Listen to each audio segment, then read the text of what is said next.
Resultant का formula देखे थे क्या था? रिजल्टेंट का फॉर्मूला बहुत अच्छे से बोला था, याद होना चाहिए क्या था?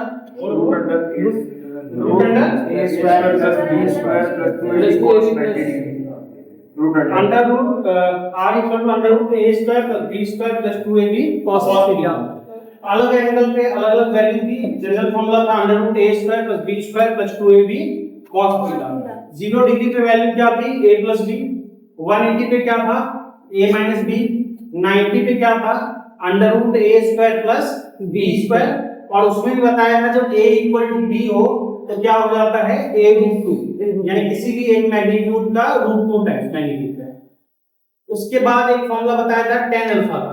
tan अल्फा क्या था? रिजल्टेंट का एंगल किससे? अल्फा था वेक्टर a से। तो tan अल्फा क्या बना था? b sin theta by a plus b cos theta. ये फॉर्मूला बहुत अच्छे से याद होना चाहिए, बहुत काम का है क्वालिफिकेशन में। स्पेशल केस में हमने r के स्पेशल केस देखा था, 3 केस देख लिया था। अब जरा tan अल्फा के लिए देखते हैं, बात करते हैं। जरा आराम से बताना कि थीटा इक्वल टू 0 डिग्री तो अल्फा कितना होगा? थीटा क्या था? a और b के बीच का एंगल। थीटा था वेक्टर a और वेक्टर b के बीच का एंगल। यहां बताना है अल्फा क्या है? रिजल्टेंट का वेक्टर a से क्या एंगल है। तो tan अल्फा वाले फॉर्मूले में देखेंगे, tan अल्फा वाला फॉर्मूला क्या था? कल तो बताया था, उसके अकॉर्डिंग tan अल्फा ये फॉर्मूला आया था b sin थीटा बिल्कुल by a plus b cos theta. जरा देखो यहाँ पे थीटा की जगह पे 0 पुट कर रहे हैं तो क्या लिखेंगे? b sin 0 हां sir by a plus b cos 0। b sin 0 by a plus b cos 0। sin 0 की वैल्यू क्या होती है? 1। sin 0 की वैल्यू 1 और cos 0 की वैल्यू cos 0 की वैल्यू 1। तो समथिंग इनटू 0 क्या होगा? न्यूमरेटर 0 है तो क्या होगा? 0। यानी tan अल्फा इक्वल टू क्या है? 0 degree. Alpha tan alpha equal to 0 तो अल्फा इक्वल टू कितना हो गया? 0 डिग्री। tan 0 की वैल्यू 0 होती है ना, यानी कि जब थीटा 0 होगा तो अल्फा क्या होगा? 0 डिग्री। यानी क्या है कि अगर दोनों वेक्टर के बीच का एंगल 0 डिग्री होगा तो रिजल्टेंट वेक्टर a से कितना एंगल बनाएगा? रिजल्टेंट वेक्टर a से 0 डिग्री एंगल बनाएगा। कैसे? नॉर्मल सेंस है कि मान लो ये 6 न्यूटन है, ये 4 लगा रहा है, ये 6 लगा रहा है, ये 4 लगा रहा है। 6 और 4 हाथ पे कितना फोर्स लग रहा है? 10 न्यूटन। अगर इन दोनों का इक्विवेलेंट सोचेंगे तो इन दोनों को भूल जाओ, इन दोनों की जगह एक वेक्टर ये रिप्लेस कर दिया ग्रीन वाला। 6 प्लस 4 की जगह क्या लिख सकते हैं? 10। और ये जो 10 ग्रीन वाला आएगा इसके पैरेलल ही आएगा ना, क्योंकि दोनों की एक ही डायरेक्शन है तो रिजल्टेंट की भी यही डायरेक्शन होगी। तो एंगल क्या बनेगा रिजल्टेंट का? a से या b से भी बोलेंगे तो 0 डिग्री 0 वही है अल्फा। बताइए समझ। उसी तरीके से इसके और कोएफिशिएंट देखेंगे स्पेशल केस में ही। फिफ्थ देखना है। फिफ्थ देखो, अगर थीटा इक्वल टू 90 डिग्री, अगर थीटा इक्वल टू 90 डिग्री तो बताओ कि tan अल्फा क्या फॉर्मूला है? b sin थीटा करते हैं b sin 90 by a plus b cos theta. a plus b cos 90 b sin 90 by a plus b cos 90। sin 90 की value क्या होती है? 1 b और cos 90 क्या होती है? 0। तो नीचे tan अल्फा क्या आ जाएगा? b by a। tan alpha आ जाएगा b बाय या alpha equal to tan inverse 2 by. एक बार देख लो फिर नोट कर लेना। एक और केस देख लेते हैं। अगर ध्यान से समझना, अगर a इक्वल टू b हो जाए यानी दोनों वेक्टर का मैग्नीट्यूड क्या हो जाए? इक्वल हो जाए। दोनों वेक्टर का मैग्नीट्यूड इक्वल हो जाए तो अल्फा और थीटा में क्या रिलेशन होगा? अल्फा और थीटा में क्या रिलेशन होगा? अल्फा और थीटा में रिलेशन का मतलब मैं बोल रहा हूं कि अल्फा और थीटा में रिलेशन का मतलब अल्फा और थीटा में क्या होगा? Alpha equal to theta 4 theta theta by 4 theta by 2। इस तरह से क्या रिलेशन होगा? कॉमन सेंस से बता सकते हो। अगर a इक्वल टू b होगा तो अल्फा और थीटा में क्या रिलेशन होगा? ऐसा कुछ था ना, a ये था b ये था पहले ड्रॉ किए थे, यहां से काम चला सकते हैं। ये एंगल क्या है? थीटा। ये एंगल क्या है? थीटा। अल्फा रिजल्टेंट ये है। रिजल्टेंट का a से जो एंगल था उसको बोलता है अल्फा। एक होगा ना, बाकी ठीक है, पैरेललोग्राम बनाया था यही था ना। अच्छा, मुझे एक बात बताओ, अल्फा और थीटा में देख के बता सकते हो, कोई बताता है कि अल्फा और थीटा में क्या रिलेशन है? अल्फा स्मॉलर देन थीटा, कितना? अल्फा छोटा है थीटा से सर, हाफ कह सकते हैं। देखिए ना, किसी को दिख रहा है, मैं रिलेशन पूछ रहा हूँ, अल्फा और थीटा में क्या रिलेशन है? अल्फा थीटा बाय 2 कुछ आइडिया? क्यों? सर ऐसा एग्जैक्ट तो नहीं, लेकिन सर वो आधा ऐसे लग रहा है कट क्यों रहा आप तो मैं बीच में बना दिया, मान लो बीच में तो कोई हिट नहीं ना, नीचे बनाता था। देख के क्या कर रहा है, नहीं कॉन्सेप्ट से क्या लग रहा है? देखो ध्यान से सुनना, ध्यान से सुनना, एक बार बता रहा हूँ, देखो यहाँ हमने पैरेललोग्राम का एप्लीकेशन बताया था कि क्या बताता है कि मान लो ये वेक्टर है और ये वेक्टर है, दो वेक्टर का टेन मिलर, दोनों का रिजल्टेंट कहाँ लाई करता है? बीच में, दोनों के बीच में कहीं, ये ग्रीन वाला समझो दोनों का रिजल्टेंट, ये कहाँ लाई करेगा? बीच में कहीं। अगर मान लो, समझो जरा थोड़ी देर के लिए, मान लो ये वाला है 10, ये वाला है 10, ये वाला 20, रेड 10 न्यूटन, ये 20 न्यूटन, इसको खींच रहा है, किसकी तरफ जाएगा? 20 की साइड। अगर मान लो उल्टा बोलता हूं, मान लो ये 20 बोलता हूं, ये 20 ये 10, ये 20 ये 10, किसकी तरफ जाएगा? नीचे, इसकी तरफ जाएगा। और मैं बोल रहा हूं दोनों बराबर, समझना, ये भी 20 ये भी 20, ये भी 20 ये भी 20, कहां रहेगा? एग्जैक्ट बीच में रहेगा। एग्जैक्ट बीच में का मतलब क्या है कि जो दोनों के बीच का एंगल है वो आधा नहीं हो जाएगा। हाँ सर, समझ रहे हो बात को? दोनों के बीच जो एंगल है उसका आधा नहीं हो जाएगा। तो यहाँ पे वही तो है फिगर में कि तुम्हारा अगर a इक्वल टू b बोल रिजल्टेंट कहाँ बचेगा? बनेगा एग्जैक्ट बीच। एग्जैक्ट बीच का मतलब क्या है? ये थीटा एंगल जो आधा नहीं हो जाएगा, ये एंगल नहीं हो जाएगा थीटा बाय 2, ये भी थीटा बाय 2, ये भी थीटा बाय 2, तो अल्फा इक्वल टू क्या रिलेशन होगा? Theta by 2। समझ में आ रही बात? अगर a इक्वल टू b हो जाए तो अल्फा इक्वल टू क्या होगा? Theta by 2। अब देखो, कॉन्सेप्ट समझने के लिए और ध्यान रखने के लिए आप ऐसे ही ध्यान रखोगे और सिंपली हम alpha equal to theta by 2 बोल देंगे। लेकिन मैं मैथमेटिकली अप्रोच बता रहा हूं, बस ऐसे ही कि एक और वे आए, अप्रोच आए, इसीलिए। अदरवाइज हम डायरेक्ट देखेंगे और डायरेक्ट ही देखेंगे, पर मैं मैथमेटिकली भी दिखा दे रहा हूं alpha equal to theta by 2 कैसे आ रहा है, जरा देखना ध्यान से। tan अल्फा क्या फॉर्मूला है? b sin theta by a plus b cos theta. मैं क्या बोल रहा हूं? a इक्वल टू b, यानी b के जगह a या a की जगह b लिख सकते हैं, कुछ भी लिखे, मान लो b की जगह a लिख दिया, तो b के जगह अगर a लिखेंगे तो ये लिखेंगे a sin थीटा, b की जगह a, क्योंकि दोनों इक्वल है। नीचे क्या आएगा जरा बताओगे? a plus a cos theta. ठीक, अब अगर मैं इसमें से a कॉमन ले लेता हूं, a नीचे क्या बचेगा? 1 बचेगा, बाकी कैंसिल हो जाएगा। अब देखो sin थीटा, देखते हैं कोई फॉर्मूला पता है क्या sin थीटा? जो ट्रिग्नोमेट्री पढ़े होंगे मैथमेटिकल टूल्स में पता होगा, जो नहीं भी पढ़े हो मैथमेटिकल टूल्स लेक्चर से एडमिशन लिए थे तो ये ध्यान रखना, एक फॉर्मूला बताया था sin थीटा का 2 sin थीटा cos थीटा। ये ट्रिग्नोमेट्री फॉर्मूला होता है sin थीटा का 2 sin थीटा cos थीटा, मतलब जो एंगल है उसका क्या हो जाएगा? आधा। तो यहाँ पे sin थीटा की जगह क्या लिखेंगे? 2 sin theta by 2 into cos theta by 2, angle आधा हो जाएगा। यहाँ पे थीटा था तो थीटा थीटा हो गया, यहाँ पे थीटा था तो थीटा बाय 2 हो जाएगा। एक formula 1 plus cos theta, cos में भी फॉर्मूला बताया था 2 थीटा का, cos में भी 2 थीटा का फॉर्मूला बताया था, ध्यान होगा तो एक बताया था cos 2 थीटा, इसमें बताया था cos square theta minus sin square theta. एक बार cos स्क्वायर थीटा को लिखा था 1 माइनस sin स्क्वायर थीटा, एक फॉर्मूला वहां से निकाला था, और एक बार cos square minus sin square theta में sin स्क्वायर थीटा का लिखा था 1 माइनस cos स्क्वायर थीटा। तो दो फॉर्मूले निकल के आए, जिसमें से मुझे cos वाला चाहिए तो मैं डायरेक्ट वो फॉर्मूला लिख रहा हूं, तो लाए थे 2 cos स्क्वायर थीटा माइनस 1 आया। cos 2 थीटा जो नहीं थे ध्यान रखो अभी के लिए, जो मैथमेटिकल बुक्स में देख लेंगे कि cos 2 थीटा का फॉर्मूला होता है 2 cos स्क्वायर थीटा माइनस 1, ऐसे भी याद रखना होगा, इसको अभी जगह काम आता है। तो 2 cos स्क्वायर थीटा माइनस 1, यहां से मैं लिखता हूं, जरा समझना, इसको इधर लाना है, माइनस 1 को इधर लाना है, तो क्या ये बनेगा 1 plus cos 2 theta equal to 2 cos square theta. क्या ये फॉर्मूला बनेगा?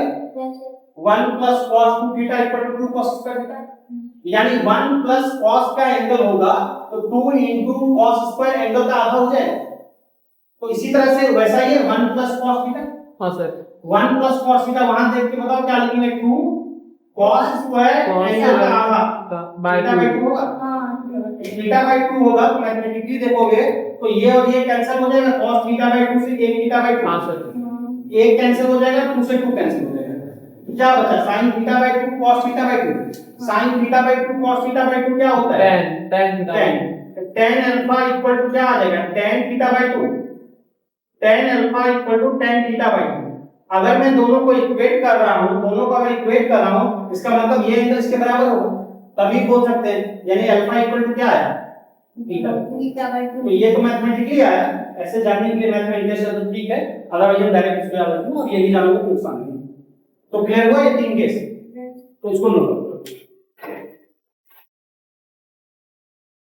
ठीक है, जल्दी से देखिए कुछ फॉर्मूला फिर क्वेश्चन देखेंगे। रिजल्टेंट का फॉर्मूला फिर से जल्दी से बताओ, under root r equal to under root a plus b plus 2ab under root. हां, उसके बाद tan अल्फा का फॉर्मूला, अल्फा रिजल्टेंट का वेक्टर a से एंगल था, tan alpha equal to b sin theta by a plus b cos theta. ठीक, उसमें अलग-अलग केस बताया था रिजल्टेंट का, 0 डिग्री थीटा एंगल हो, रिजल्टेंट क्या है a प्लस b, 180 डिग्री पे a माइनस b, 90 डिग्री पे under root a square plus b square, और उसमें अगर a इक्वल टू b हो तो क्या होगा रूट 2 टाइम्स a रूट 2 या b रूट 2 जो बोलो दोनों इक्वल है। उसके बाद tan अल्फा का क्या बोला, अगर थीटा इक्वल टू 0 डिग्री तो अल्फा इक्वल टू क्या होगा 0 डिग्री, 0 अगर थीटा इक्वल टू 90 तो tan अल्फा b बाय, और अगर a इक्वल टू b तो अल्फा इक्वल टू क्या आया थीटा बाय। अच्छा, और रिजल्टेंट का बताया था मिनिमम वैल्यू क्या होती है a माइनस b, और मैक्सिमम वैल्यू कितना होता है a plus b। Minimum a minus b कितने पे 180 पे, और मैक्सिमम a प्लस b कितने पे 0 पे 0, यानी रिजल्टेंट हमने बोला था a माइनस b से a प्लस b के बीच में लाई करता है, a माइनस b से छोटा नहीं हो सकता और a प्लस b से बड़ा नहीं हो सकता। तो मैं उसी रिजल्ट को लिख रहा हूं, a माइनस b से कल बताया था रिजल्टेंट a प्लस b के बीच में लाई करता है। देखो बहुत सिंपल बात है, मैंने लिख भी दिया हिंट, अभी मैं 2-3 क्वेश्चन दूंगा और उसका जो हिंट है मैंने ऊपर ही लिख दिया, हिंट तक लिख दिया, आप देखते हैं सही आंसर कौन देता है। क्वेश्चन का लगभग समझो सॉल्यूशन भी यही है, हिंट भी, अब आंसर बताओगे सही कौन बताता है देखते हैं। क्वेश्चन दे रहा हूं, let vector c equal to, board पर लिखा है vector a plus vector b, let vector c equal to vector a plus vector b, vector c equal to vector a plus vector b। इस बात का मतलब क्या होता है कि c क्या a और b का रिजल्टेंट है, इसका मतलब यही होता है ना ट्रायंगल लॉ से कि c क्या a और b का रिजल्टेंट है। अब चार ऑप्शन दे रहा हूं, जरा देखिए। फर्स्ट, c में केवल लिखा हूं, मतलब c का magnitude always greater than a plus b, c is always greater than, c मतलब c का मैग्नीट्यूड a प्लस, या ऐसा करो ना ऑलवेज ग्रेटर देन a करो, always greater than a। Second, it is, जो लिखा है लैंग्वेज वैसे ही लिखना, it is possible to have c magnitude c का less than a and c less than b। ठीक, सेकेंड ऑप्शन। थर्ड ऑप्शन जो है लैंग्वेज पे ध्यान देना, always equal to, c is always equal to, एक है और एक है all never equal to, c is always equal to और c is never equal to, c is always equal to और c is never equal to. एक ही चीज लिख लो, मतलब a प्लस b और never equal to a plus b। तो ये चार ऑप्शन है। पहला option c is always greater than a, it is possible to have c less than a and c less than b, c is always equal to a plus b, c is never equal to a plus b। ये चार option है, 1 minute का time है, आराम से सोच के बता दो। ठीक है, चलो बताओ कौन बालक बता रहा है, अर्णव क्या बता रहा है 20 बी, और बालक क्या बता रहे हो सर सी, देवकुमार सी। ठीक है, उसके बाद सर ए, बाकी सी सर ए ही लग रहा है। अच्छा ठीक है, और वी सर वी बी। पॉसिबल अच्छा डी ने क्या गुना किया था? ए बी सी बोल दिया, डी ने क्या गुना किया था? डी को बोलना चाहता है? सर वो बोलता है वो नेवर इक्वल है, जबकि यहाँ पे vector C equal to vector A plus vector B हाँ, ग्रेटर देन इक्वल टू तो मतलब कहने का क्या है? अच्छा ए बी सी के बीच में बोल रहे हो ना? हाँ डी कोई नहीं बोल रहा है। चलो देखिए, C vector C equal to vector A plus B का मतलब क्या है? वेक्टर सी रिजल्टेंट है किसका? ए और बी का। ए और बी का। तो ऑप्शन डी पे पहले आते हैं। लिखा है C is never equal to A plus B, resultant कभी ए प्लस बी के इक्वल नहीं होगा। ऐसा होता है? रिजल्टेंट होता है ना ए प्लस बी के इक्वल, कब होता है? 0 डिग्री। 0 degree sir. 0 डिग्री होता है, तो नेवर इक्वल टू कभी नहीं होगा, ये बात को कहना गलत। अब सी वाले कौन कौन थे? हाँ जी, कलर का ध्यान देना। Always equal to A plus B, हर एंगल हमेशा पे से C equal to A plus B होती है, केवल एक एंगल पे होती है 0, हाँ। बाकी में नहीं। तो ये भी बात कहना गलत है, ऑलवेज इक्वल टू, ये भी गलत है। चलो अब दो ऑप्शन है, ऑलवेज ग्रेटर देन या it is possible to have C less than A and less than B. चलो इसको ऐसे एग्जांपल से समझ लेते हैं कुछ। मान लो ए को मान लिया हमने कुछ भी से, ए को मान लिया 5, बी को मान लिया मान लो कि 3, ठीक? दोनों के बीच में कुछ भी अलग अलग एंगल कुछ भी बन सकता है, कोई भी केस हो सकता है। मैंने मान लिया कि जो केस है, जो एंगल बन रहा है 180 डिग्री का रिजल्टेंट क्या होता है? a minus A minus B. तो a माइनस बी यानी c इक्वल टू क्या होगा? 5 माइनस बी यानी कि 2, 5 माइनस बी यानी कि 2। अब फर्स्ट ऑप्शन क्या है? ऑलवेज ग्रेटर देन a, तो c नहीं होगा। हमेशा a से बड़ा होगा। नहीं सर। c 2 है, a 5 है, कोई जरूरी नहीं है। ऑलवेज ग्रेटर देन कहना गलत है। ये क्या बोला? It is possible to have C less than a and less than b। क्या ऐसा पॉसिबल है? वही तो c a या b दोनों छोटा होगा, हो सकता है। c 2 a 5 है, b 3 है, छोटा है। छोटा तो पॉसिबल है कभी कह रहा है। हाँ, ऐसा नहीं कि हमेशा होगा, हमेशा होगा ये जरूरी नहीं है, लेकिन क्या बोला? कभी ऐसा हो सकता है। हाँ हो सकता है, हो सकता है सी कम है ये बी से। बात समझे? क्लियर है? तो चलो सही ऑप्शन टिक लगा लो, कुछ लिखना है तो खास कुछ नहीं। ठीक है, अब अगला क्वेश्चन लिखो। अगले का भी हिंट मैं पहले दे रहा हूं, अगले का भी हिंट यही है। रिजल्टेंट a माइनस b से a प्लस b के बीच में लाई करा है। इसका देखते हैं आंसर कौन बताता है जल्दी से। गलत, गलत नहीं, सही बताया। चलो ठीक, लिखो। Let the angle between two non zero vectors, let the angle between two non zero vector a and vector b, let the angle between two non zero vector a and vector b is 120 degree, and its resultant sir vector B के बाद क्या बोले? is 120 degree। Board पे लिखा है angle vector के बीच कितना है? वेक्टर के बीच में 120 degree, and its resultant is vector c।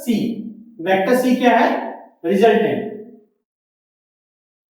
अब ऑप्शन लिख रहा हूं, C must be equal to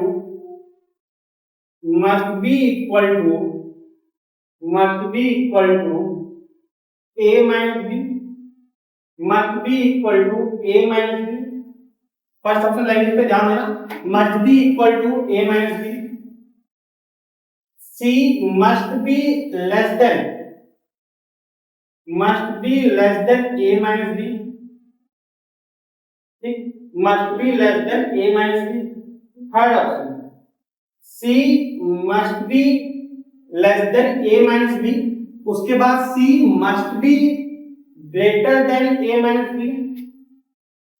then greater than a minus b। Mod समझ सकते हो? थर्ड, फोर्थ लिखना, C may be equal to a minus b, may be equal to a minus b। चार option है, mod के साथ समझ सकते हो, a minus b का मॉड। चार ऑप्शन है, चार क्या मैं बता दे रहा हूं एक बार। C must be equal to a minus b, C must be less than a minus b, C must be greater than a minus b, C may be equal to a minus b। Language ध्यान से पढ़ो, एक minute में बता। चलो क्या क्या answer बता रहे हो, जल्दी बताओ। सर सी। तुम बोल रहे हो सी, एक बालक क्या बताया, बी। तुम क्या बोल रहे हो, जल्दी बताओ। कारण चाहिए तो बताओ, जल्दी बताओ। हाँ तुमसे तुम्हारे बारे में पूछेंगे, तुमसे बगल वाले बारे में थोड़ी पूछेंगे वो क्या बोल रहा है। बी सही। तुम बोल रहे हो बी, अच्छा ठीक है। हम सी तो सर। तुमको तुम्हारा ही बताना है। जैसे पूछे नाम क्या है, तो तुम्हारा ही नाम पूछा जाए, बगल वाले नाम तुमसे थोड़ी पूछेंगे, उसी से पूछेंगे ना। तो पूछ रहे हैं क्या आंसर होगा, तुम ही से पूछेंगे। तो बी। अच्छा, एक बालक बोल रहा है सी, और बालिका समाज ए, और कोई सर बी। बी, और डी ने क्या गुना किया है। चलो देखो, तो जो बोल रहे हो वो देखें आप सब। ए और बी का रिजल्टेंट क्या है, सी है। सी है। अब देखो ऑप्शन पे आते हैं, सबसे पहले आते हैं सी। ये किसने बोला था, तुम्हारा बी बालक बोला। अब देखो लिखा है C must be less than A minus B. यहां वेक्टर के बीच का एंगल बता दिया 120 डिग्री। एंगल बताता चाहे नहीं बताता, वेक्टर के रिजल्टेंट की मिनिमम वैल्यू क्या होती है, ए माइनस बी। मिनिमम का मतलब क्या है, इससे छोटा नहीं हो सकता। नहीं हो सकता, बस बी मिनिमम का मतलब इससे छोटा नहीं हो सकता। तो ये तो ब्लंडर है, कभी नहीं हो सकता, ये पाप है, महापाप है। एंगल बताता चाहे नहीं बताता, मस्ट बी लेस देन मतलब सी ए माइनस बी से छोटा होगा, कभी नहीं हो सकता। एक कोई चीज बोलूंगा मैं, मिनिमम मान लो 2 से लेकर 6 के बीच में, 2 to 6 के बीच में लाई करता है, मतलब उसकी वैल्यू 2 से कम नहीं हो सकती, 6 से ज्यादा नहीं हो सकती। तो मिनिमम से कम कभी हो सकता है, नहीं हो सकता। तो मस्ट बी लेस देन, ये तो हमेशा गलत है ना, एंगल बताया चाहे ना बताया। a माइनस बी से छोटा तो हो ही नहीं सकता, और a प्लस बी से बड़ा हो ही नहीं सकता। ठीक, अब आओ, अब मस्ट बी ग्रेटर देन, ये ठीक है, may be equal to must be less than, must be equal to. अब एक बात समझो, एंगल क्या है 120 डिग्री, a माइनस बी होता है रिजल्टेंट, लेकिन कब 180 पे। केवल एक ही एंगल पे 180 डिग्री पे a माइनस बी होता है, बाकी किसी भी एंगल पे उससे ज्यादा होता है। रिजल्टेंट a माइनस बी से a प्लस बी के बीच में लाई करता है, यानी किसी भी एंगल पे 180 को छोड़कर a माइनस बी से बड़ा होता है। तो ये option must be equal to a minus B, नहीं गलत है। मे बी भी वो तो एंगल बताता चाहे ना बताता, मस्ट बी तो वर्ड ही गलत है ना, must be equal to, must be equal to केवल एक केस होता है 180। मे बी इक्वल टू क्या कभी हो सकता है, हाँ हो सकता है, लेकिन यहां से एंगल लिख दिया ना तो 120 डिग्री, एंगल बता दिया तो पता है एंगल 120 और कोई दूसरा एंगल नहीं है, 180 नहीं हो सकता, कोई ने कहा है 120। तो अगर ये बात कह दिया तो मे बी इक्वल टू हो सकता है, कभी नहीं हो सकता, 180 पे ही हो सकता है। अब must be greater than a minus B, हां a माइनस बी किस पे होता है 180, उसके अलावा किसी भी एंगल से बड़ा ही होता है, तो मस्ट बी ग्रेटर देन। मेरा सही निकला इस बार। हाँ मतलब ये क्या सही टाइम पे बोल दिए, मतलब जस्ट मेरा आंसर बोलने से पहले ही क्लिक करने से पहले सी होगा तक मैं बोल दिया। तो अगले बार काम करना कि मेरा क्वेश्चन लिखने से पहले आप एक ही सीटी में से करो, नहीं ये थोड़ा टाइम लग गया, कंफ्यूज हो गया सब लास्ट में। ठीक है। मतलब हिंट यही है, हिंट मैं पहले दे दूंगा, फिर देखें कौन गलत करता है। क्वेश्चन लिखना, which pair of vectors, which pair of vectors, ध्यान से देखना, which pair of vectors cannot give, which pair of vector cannot give, board पर लिखा है resultant, cannot give resultant equal to pi, cannot give resultant equal to pi। मैं कुछ option दूंगा, उसमें से किसका रिजल्टेंट 5 नहीं हो सकता। 5 5 10 5, इधर देखो 5 5 10 5 15 5। मैं कोई हिंट नहीं दूंगा, हिंट ऊपर ही लिख दिया है, ट्राई करना है।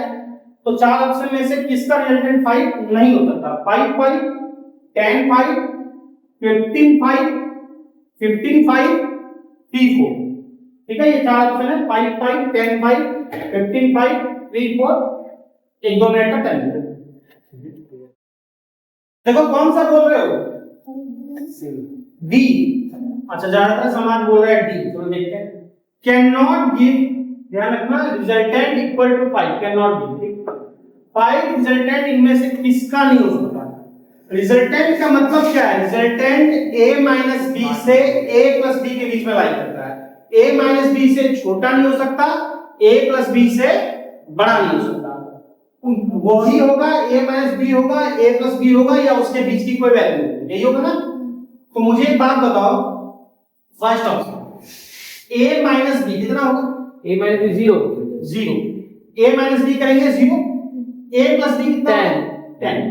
यानी इसकी वैल्यू जीरो हो सकती है या 10 हो सकती है, या अलग अलग एंगल पे 0 10 के बीच में हो सकता है। तो 0 10 के बीच में 5 आता है, आता है, यानी कभी 5 हो सकता है किसी एंगल पे। पूछा है कैन नॉट बी, यानी ये तो नहीं होगा। ठीक, 10 और 5 कितना होगा?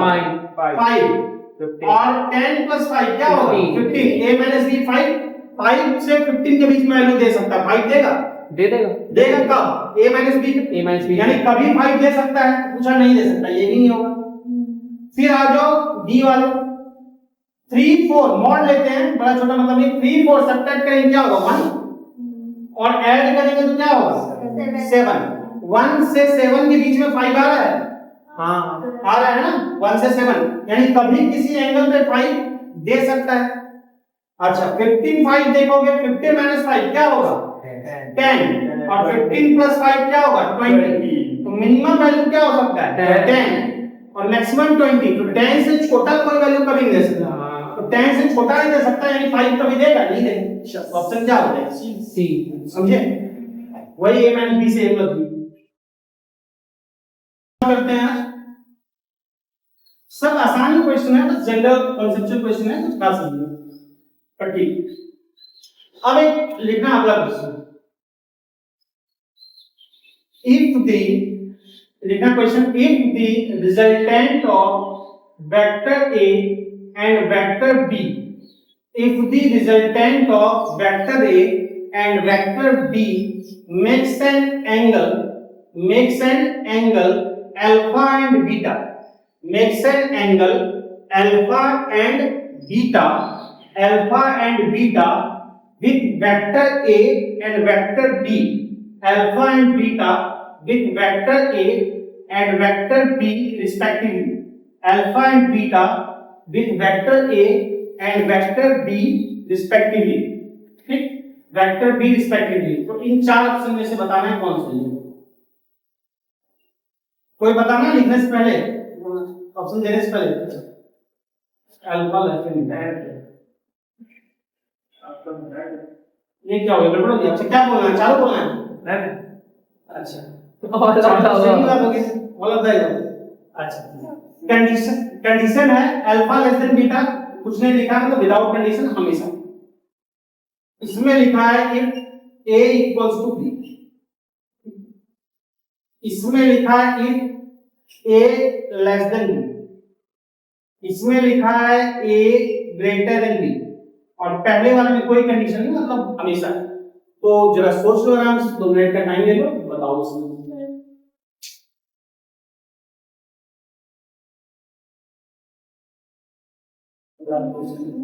चलो बताओ इसमें से कौन सा बता रहे हो? डी। पूरा समाज बोल रहा है डी। 3 सी नहीं, हम लोग का डी, तीनों डी, और देखो का बी, बी, और तेरा डी। डी। ए सी किसी का नहीं विचार है। चलो अब एक बात समझो कि वेक्टर ए और वेक्टर बी से क्या एंगल बना रहा है? Resultant alpha beta. Simple concept बताया था पैरेललोग्राम से, जरा देखो। मान लो कि ये ए है, रेड वाला मान लो, और ये बी है। ये ए है, ये ए है, ये बी है, ये ए है, ये बी है, ठीक। रिजल्टेंट बीच में कहीं बनता है, रिजल्टेंट ब्लू मार्कर है, बीच में कहीं बनता है। अब एक सिंपल सा बात बताओ, अगर a इक्वल टू बी होगा, अगर a इक्वल टू बी होगा तो रिजल्टेंट कहां रहेगा? बीच में। यानी a इक्वल टू बी रहेगा तो रिजल्टेंट बीच में होगा, मतलब a से एंगल अल्फा और बीटा बराबर, इससे अल्फा इससे बीटा, तो अल्फा बीटा बराबर होगा ना। हाँ सर। तो अल्फा बीटा बराबर होगा तो a इक्वल टू बी होगा तो लेस देन थोड़ी होगा, अल्फा बीटा बराबर होगा। तो ये वाले बालक तो थोड़ी देर की खुशी, ठीक। आप देखो आते हैं बाकी अब सिंपल सा बताओ, आप सोच के तो बता सकते हो क्या है सही गलत। अब एक बात समझो, हर क्वेश्चन हर ऑप्शन में एक बात कॉमन है, alpha less than beta. Alpha किससे एंगल, ए से, इसको ए बोला तो इससे एंगल अल्फा है, तो इससे कम एंगल होगा, यानी इसके तरफ होगा, इसके तरफ चला जाए और इसके तरफ कब जाए, जब ए बड़ा होगा। बात समझ में आ रही है? अगर ये बड़ा होगा तभी इसकी तरफ आएगा, हाँ सर। और इसके तरफ आएगा तभी इससे एंगल छोटा होगा। हाँ तो सर। अल्फा छोटा होना है, इससे एंगल कम होना है, तो ये कब हो सकता है, जब ये बड़ा जब A होगा, greater- यानी ए ग्रेटर देन क्या होगा, बी। ज्यादातर लोग बोले थे, बात समझे? किसी को दुख तकलीफ तो बताओ, एक बार फिगर से बताओ। सही है पक्का? क्लियर